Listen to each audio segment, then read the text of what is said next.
Report. I'm Amy Goodman with Juan Gonzalez. And welcome to all of our listeners and viewers around the country and around the world. Massive labor protests in the state of Wisconsin have entered their fifth day. On Thursday, 30,000 teachers, students, and state and municipal workers took part in a noontime rally at the State House in Madison to oppose Wisconsin Republican Governor Scott Walker's attempt to eliminate almost all collective bargaining rights for most public workers, as well as slash their pay and benefits. Another 20,000 people took part in a rally last night at the state capitol. Public schools in Madison are closed for the third day in a row as teachers continue to protest. The Republican-controlled state Senate was scheduled to vote on the measure Thursday. But Democratic senators took an extraordinary measure by refusing to show up for the vote, leaving the Republicans without a quorum. The Democratic senators have now left the state. Joining us in Madison is John Nichols, the Madison-based reporter who's the Washington correspondent for The Nation magazine, goes back generations in Wisconsin. Also with us in Madison is Susan Stern, a first-grade teacher who's been taking part in the protest. And joining us on the phone is Wisconsin State Senator Chris Larson. Let's go first to Wisconsin State Senator Chris Larson. Can you tell us where you are and why you're not in the Capitol in the legislature in session? Right. Well, right now we are, I'm actually moving between locations right now. And the big reason is we're out of the Capitol because Walker, the governor, and the Republican legislature set the tone that they're not willing to talk, they're not willing to listen. They've decided that this is not going to be a negotiation. It's going to be their way or the highway, so we chose the highway. Let me go to John Nichols to give us a little background. John, you've been in the center of this for all of these days. Explain the scene right now, how Wisconsin has come to this point. Well, what happened is that last November we had an election. The Republicans did very well. They elected a governor, and they took control of both houses of the legislature. In January, they passed a whole host of tax cuts for multinational out-of-state corporations, and then start of February, they announced we were broke. And as a result, brought forward a plan that would ultimately cut the pay, cut the benefits, cut the pension of public employees, and do so by eliminating their collective bargaining rights. And the interesting thing is this is not just state employees, this is also county and city employees and teachers. And so they had this sweeping bill. It came forward just last Friday, not something that was anticipated. They were going to vote on Thursday. And what happened, Amy, is that we saw something. I know you and I both were in Seattle back in 1999 at the WTO protests. You know, it was something quite remarkable. People mobilized very, very quickly, and it was people power. They filled the streets. When I came downtown in my city of Madison on the first day of the big protests, the traffic started to slow down a little bit, and I didn't know why. It was thousands of students from the high schools walking up the main thoroughfares to be at the Capitol. I really can't tell you how remarkable it is. And there's simply no doubt that these Democratic state senators, who were really expected to go along with the process, make some objections, be very angry about it, but ultimately go along. They looked out the windows of the Capitol. They saw these incredible, very peaceful, very positive protests, lots of kids, lots of families, and they did make this extraordinary gesture. It has, at this point at least, stopped the process. John, this is Juan Gonzalez. I wanted to ask you about some of the governor's proposals, because obviously he's crying budget cuts, but many of the proposals have nothing to do with economics. They have basically to do with preventing unions from exercising their normal methods of representing workers, including eliminating dues checkoffs for union dues and requiring unions to be recertified every year, that they have the support of those they're representing. Could you talk about that? Sure. Juan, the thing that you know is that most unions in this country are protected by national collective bargaining protections that are in the Labor Relations Act, all sorts of rules at the federal level. But public employees and state employees operate under state-based laws in this case. And as a result, their collective bargaining rights are extensions of the state.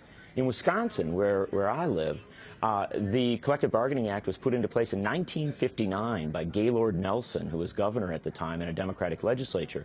It's been here for a very long time, but it is still something that a governor can, with the support of a legislature, take away, not by a 3/4 vote or some sort of extraordinary effort, but a simple majority vote. And amazingly enough, Scott Walker put it into a minor budget repair bill, a bill that traditionally might have been voted on after like 15 minutes of debate, not even noticed. And he put in massive rewriting of our state collective bargaining laws.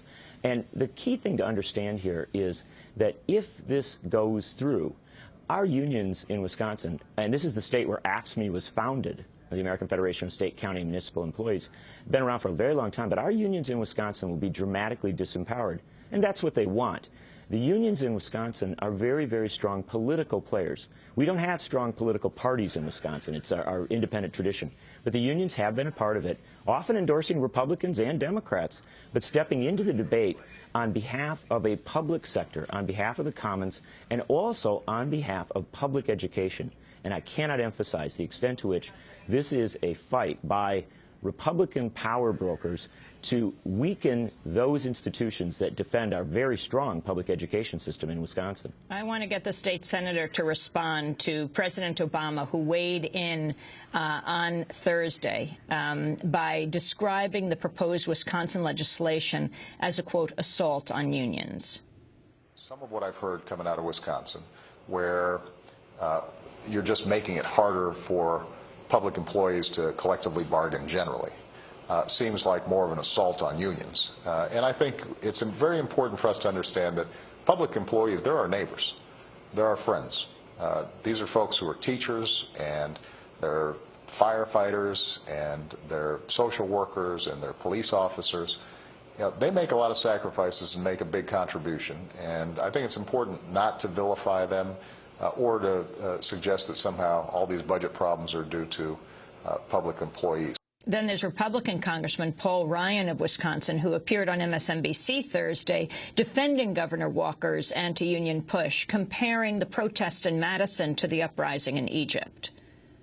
He's asking that they contribute about 12% for their health care premiums, which is about half of the private sector average, and about 5.6% to their pensions. It's not asking a lot. It's still about half of what private sector pensions do and health care packages do.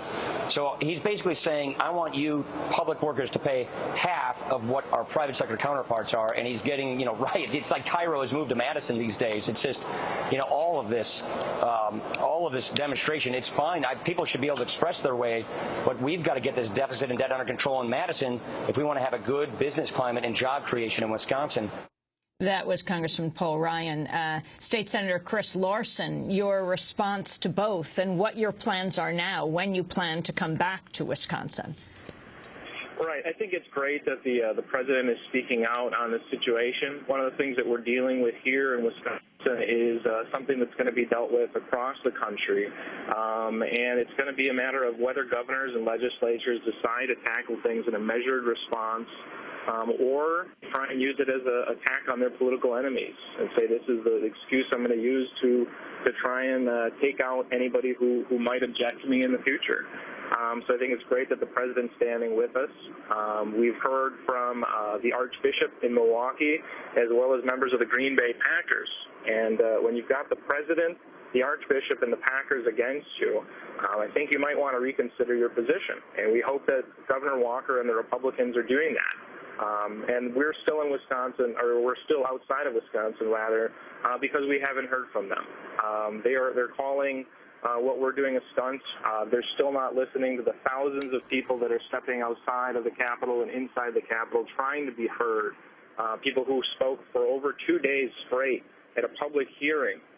Actually, the Republicans shut that down at 3 a.m. and the Democrats picked up the gavel and kept it going for another 24 hours. And they still decided not to listen to them or make any of the changes, and still tried to ram through, as John mentioned, over 50 years worth of history they tried to reverse in about 5 days.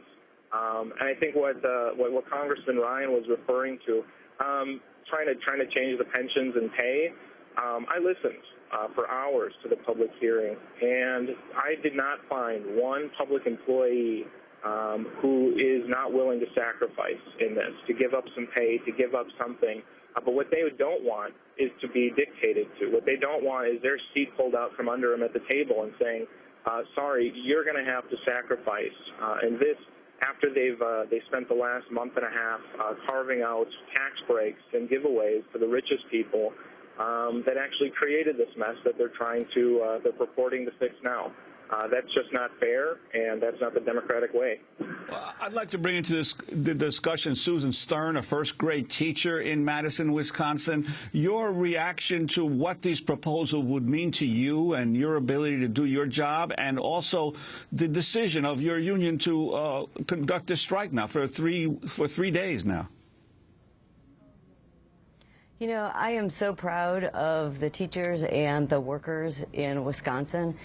And I'm also worried, a little nervous, and I'm jubilant. There are over 30,000 people out at the Capitol saying we're not going to lose our voice. This is really important. And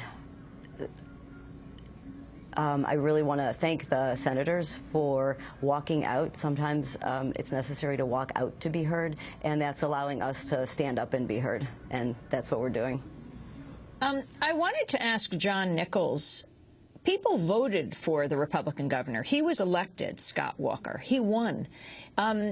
Is this part of his platform? I mean, is this what people voted for? No, it isn't. And that's the incredible thing. I've done a few national interviews where I've had CNN anchors and others saying, well, why was anyone surprised that a conservative Republican governor did this? And I said, well, you know, as somebody who's known Scott Walker for the better part of 20 years, I was surprised. And I've covered him in all sorts of settings. He never said he was going to take away collective bargaining rights from our public employee unions. He never said that he was going to really rip the state apart. And I cannot emphasize to you, Scott Walker was elected as a conservative, no doubt about that. But he was elected as somebody who most people thought of as a common sense conservative. He beat the guy in a primary who we all thought was a little bit out there. As it turns out, Scott's a little bit out there. And the thing that's important to understand here, a lot of people don't understand the Wisconsin tradition. We had a governor in Wisconsin, Robert M. La Follette, who had a great phrase, democracy is a life. What he meant by that is that democracy doesn't end on Election Day. You don't elect a king to rule you for 4 years. Democracy begins on Election Day. You elect someone, and then that person, that legislator or that governor, is supposed to listen to you, to represent you, not to rule over you. And I think what Susan Stern and other people have done over the last 3 days is a reassertion of the Wisconsin tradition, which is very engaged, very passionate democracy. But it isn't just a Wisconsin thing. To be honest, as you folks know, people across the country are watching this. Students at schools in other states have walked out in solidarity with the students and the teachers here.